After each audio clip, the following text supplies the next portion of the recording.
welcome sa isa na naman natang petisyon sa pag-inistoryahanay. Today, we bring you not only informative issues, but most importantly, those that concern you. Gani kami inyo pag-aupdan sa pag-discovery kag pagtuon. Kagina, inyong makita din lang sa RSTV!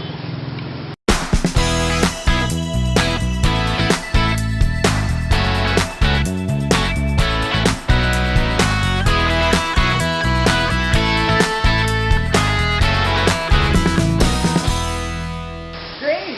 Kumusta? Thank you for asking, Mark. Ako everyday happy din kuya. Well, anyway, kapasalamat din ko sa RS Department kay tungod din hatag sa amo ng ininga project. Exactly, Grace. But before we tackle our very special project, the episode for today, let's welcome Kurt!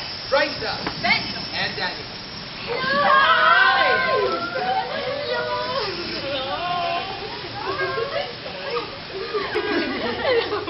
So dahil lagi danay, tama na kay kami naman subong mahambal.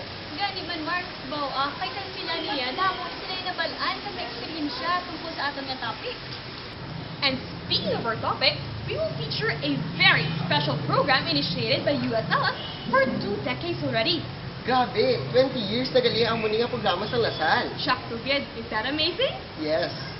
Through the years, only few people's lives were touched, changed, and only few know the true meaning of the 3 core values of being a Lasallian: the faith, the service, and the community. Fellow Lasallians, after watching this documentary, the invitation has come. A decision has to be made. Would you also choose to respond? Ladies and gentlemen, I am Ryza. I am Danny. I am Benson. I'm Kurt. I am Mark. And I am Grace. The PIP, or the Parish Immersion Program. Ano ginibala? Who are the people behind this? Who are the people involved in this program? How? Where? Why? Well, let's all watch this. Ano bala ang PIP? Ang PIP o kun Parish Immersion Program isa ka programa nga ginlunsad sang Religious Department para mabuligan ang youth, especially Lasallians, nga mapalapit sa ilang mga respective parishes. Paagi sang paggamit nila sang ila time and talent, certified volunteer gid sila ya. Nagsugod din sa 1990s pa but hindi pa ni official program until nga nakita ang positive results nga dala sang PIP. Normal lang at first maboard gid ang aton mga volunteers, pero sa liwat gani, in the end, ma-realize nila nga worth it gid ang ila contribution. The Parish Immersion Program, known as PIP now, is actually started since 2004-2005, and since then this becomes part and integrated in the curriculum of the Religious Studies Department. The main purpose of the program is actually to let the students go back to their own respective churches or parishes and somehow to serve them through their talents. Of course, sharing their talents. They can be in the lectors, commentators, they can be in the choir, they can be a sacristan or acolytes, and they can join other youth organizations in the church or in their faith communities. It is the response of the RS Department to the challenge of the Holy Father for the young people to be active in the life of the church. The church cannot survive only with the old people. The church survives because the young people are primarily the part and parcel of the life of the church. That is why Pope John Paul II instituted the World Youth Day celebrations, where young people around the world gather together in a prayer and in communion with each other. It is a very concrete response as Christians to be participative and active in our own respective parishes and churches. This is also in line with the Vatican Council II's lay empowerment, wherein lay people must be participative and actively be involved in the church activities, especially in their communities. So basically the Parish Immersion Program is actually helping the students, especially going back to know their faith communities and to help and somehow share what they have. This is actually a required program for the second year, especially for those who are taking up RS3 and RS4, wherein they are going to spend at least 20 hours per semester of involvement in the parishes or in the churches. And it's actually 20% of their entered grade. So, my job now is department head of the Religious Studies and Philosophy Department is to supervise the ongoing project and main program and the monitoring of the progress. And we have, of course, assigned a moderator to focus more with the involvement of the students. So we have Mr. Anthony Nase, who is our now currently the PIP moderator actually. And he's doing best actually. And as a matter of fact, we are actually having a grand launching as now, colleagues today actually, for us to to give recognition how important is the PIP as an integrated integrated in our curriculum in the Religious Studies Department. And so that's I think what I can say about the Parish Immersion Program. And we know the students, for some who will be their first time to be involved in the parishes, maybe they might find it quite, of course they're required to do it, but some of them, not only some, but most of them, after the immersion in their respective parishes and churches, somehow they like it. And really, one of the objectives also is, even if there's no more RS classes, some of them will still stay or remain in their respective parishes or churches and to continue the work which they have started through the PIP until they grow, until they become old. So that's the bottom line of Parish Immersion Program. Amo na siya gali ang PIP o kung Parish Immersion Program. Grabe, galing no? Ka-very noble, gini klase nga work. Plus the fact pa gid nga makaserve ka kay Lord wholeheartedly. Worth it na worth it gid ang atong pag-participate. Anyways, now that we have explained kung ano gito ang meaning sa PIP, it is now time to refresh the minds of our audience kung ano naman ang ginatawag na parish. Tama, kag ano pa gid ang iba nga parish diri sa Diocese of Bacolod. Ari lang to unta. Vicariate of St. John the Baptist sa Bago. Vicariate of San Diego, Silay. Vicariate of Our Lady of Victory sa Victorias. Vicariate of San Sebastian Cathedral. Vicariate of Our Lady of Peace, La Carlota. Vicariate of St. Mary Magdalene, Sinigaran. Vicariate of St. John Nepomuceno, Sumag. Vicariate of Immaculate Conception sa Villamonte. Vicariate of San Antonio Abad sa Abad. Vicariate of Our Lady of Lourdes sa Bata. Vicariate of Triumph of the Holy Cross sa Kamingawan. Kurt, you know what? May gusto ko na mag-message sa imo. And through video interview ka. O, diba? Galing, no?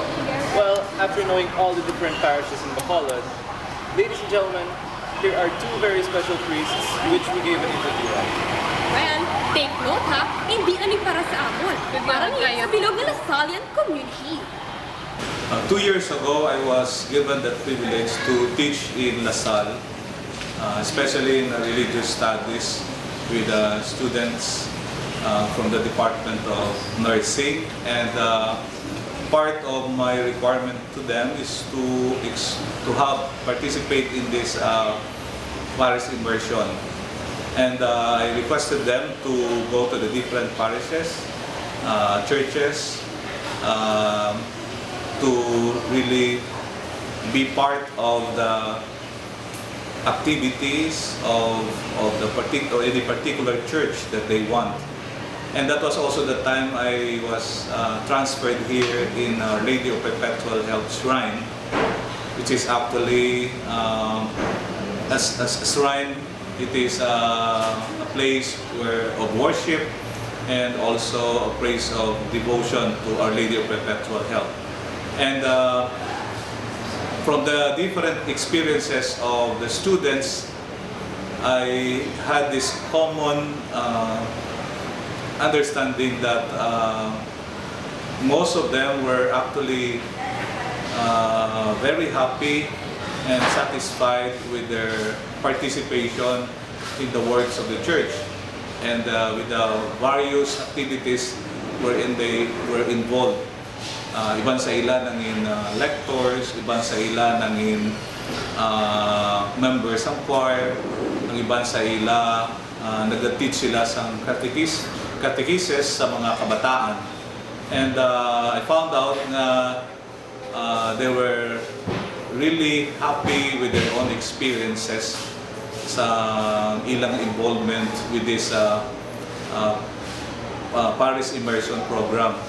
Diri sa Redemptorist, actually, most of the students who come here, they also give their time to help our sacristan sa mga pagpanilo. No? Many times gina accommodate git sila ko be free to and be enjoy sa inyo yang inyong experience today, because as students you will learn many things from the experiences of the people. So ining mga simple nga mga tao nga nag-obra diri sa shrine, diri sila yaga involved kag they also wanted to know their life, ang ilang pangabuhi, ang ilang relationship sa ilang sa ilang family. So hindi lang yan nga nagahatag sila service, they also relate and also learn from the experiences of others. That's why PIP has really contributed a lot, no, sa amon dire sa Redemptorist Shrine. And I would also like to take this opportunity to thank our students and those who will be involved, no, especially this school year sa amon dire sa Redemptorist. Welcome with kamo, and I'm sure ang inyong services will be rewarded by God because of that willingness and the joy na inyong ginahatag kag ginabulig sa amon. Wow!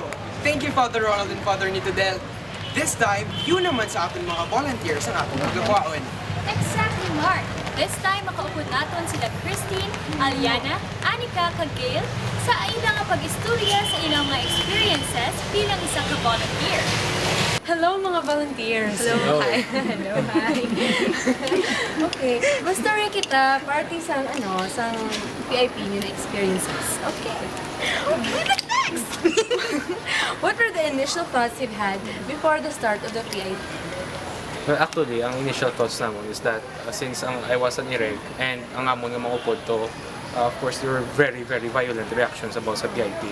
As in, there was even one classmate who, di ko na lang pagyambang, pero he had very, very, very bad words about PIP. And if I rephrased it, hindi ko gyapon ma-rephrase. Basta amo na siya. Basta amo na. There were very violent reactions. I think same man kamo. Or Generally, amo man ang amon nga na-experience during some first announcement namon about some PIP. imagine mo 30 hours. Very negative ang mga kasi syempre do are a requirement, syempre sila ba lang manamian nga gina-require ka mo, boring gina siya. Ikaw? Ako naman first impression rin niya was, my gosh, may muon naman ta.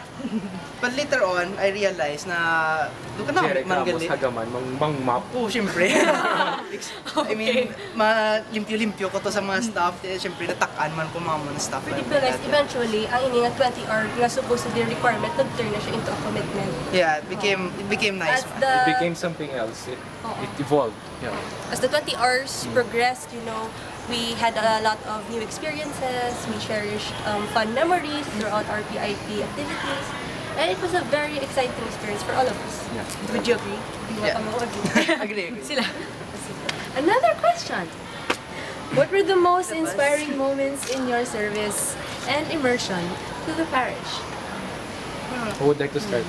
Siguro, I guess ang most inspiring would be to be able to reflect on what you're doing while ara ka sa parish. Kasi syempre kung ara ka da, you have nothing to do. There's no computer, wala ka Facebook, etc.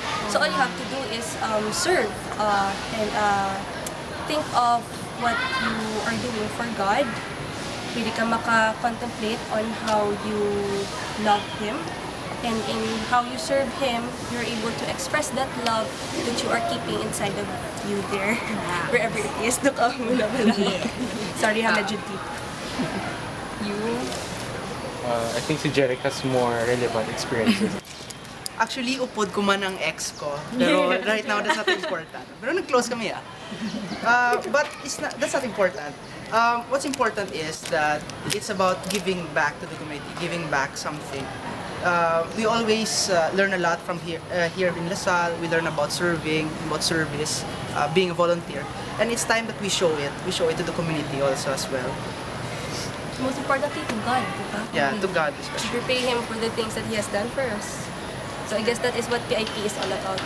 Giving back to God. So with regards to your faith naman, how was your faith, affected by this PIP experience? Gusto ko mag-brother, joke lang. Pero actually, my faith grew stronger. I became actually more religious after that. I have a more deeper sense of respect towards the church, towards other people, and especially to the clergy. As cliche and cheesy as it may sound, I agree with you, Jen. Nag-grow man gid ang akong faith kay God. Nag-strengthen siya in so many ways because of the many times that we reflected on our work there in our parish. In bonding with my friends, we also made a deeper connection with God. So, in that way. Thank you so much, Aliana, Anika, and Christine. Kag siyempre, salamat man sa inyo tanan sa pag-upod sa amon sa isa naman kay edisyon sa pagtuon kag pagdiskubre. We would also like to thank our co-hosts na sila ni Benjo, Kurt, Riza, kag Danny. You are so welcome, Good Grace. But before we officially close this show, live now on the USLS Coliseum where you are exactly seated as of the moment, may ara di sa mga booths in your respective parishes. All you have to do is find for it and follow the instructions on the screen.